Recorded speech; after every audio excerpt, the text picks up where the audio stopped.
ബാക്കി വന്ന ദോശമാവ് കൊണ്ട് നമുക്ക് ഹെൽത്തി ആയ ഒരു ഈവനിങ് സ്നാക്സ് ഉണ്ടാക്കിയാലോ? അതിനായിട്ട് ഒരു ബൗളിൽ 1 കപ്പ് ദോശമാവ് എടുക്കുക. അതിലേക്ക് 1/4 കപ്പ് മൈദപ്പൊടി ഇട്ട് ഒരു വിസ്ക് വെച്ച് കട്ടകളൊന്നുമില്ലാതെ നന്നായി മിക്സ് ചെയ്തെടുക്കുക.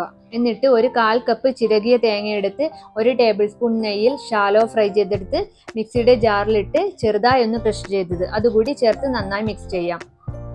ഇനി ഒരു 1/4 കപ്പ് പൊടിച്ച ശർക്കരയിൽ 2-3 ടേബിൾ സ്പൂൺ വെള്ളം ചേർത്ത് ഉരുക്കി അരിച്ചെടുത്ത് തണിഞ്ഞത് അതുകൂടി ചേർക്കാം. എന്നിട്ട് നന്നായി മിക്സ് ചെയ്തെടുക്കാം. ഇനി ഇതിലേക്ക് 3-4 ഏലക്കായ തോല് കളഞ്ഞ് ചൂടാക്കി പൊടിച്ചതുകൂടി ചേർത്ത് കൊടുക്കാം. പിന്നീട് ഒരു നുള്ളു ബേക്കിംഗ് സോഡ കൂടി ചേർത്ത് നന്നായി മിക്സ് ചെയ്തെടുക്കുക.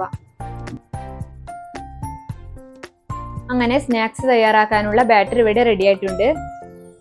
ഇനി ഒരു ഉണ്ണിയപ്പച്ചട്ടി അടുപ്പിൽ വെച്ച് വളരെ കുറച്ചു മാത്രം നെയ്യൊഴിച്ച് മീഡിയം ഫ്ലെയിമിലിട്ട് ചൂടാക്കുക.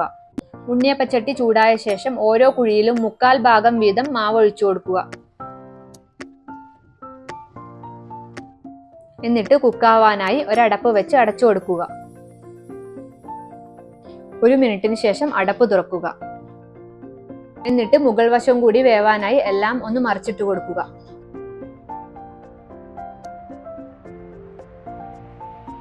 രണ്ട് വശവും കുക്കായി കഴിഞ്ഞാൽ എല്ലാം കോരി മാറ്റാം.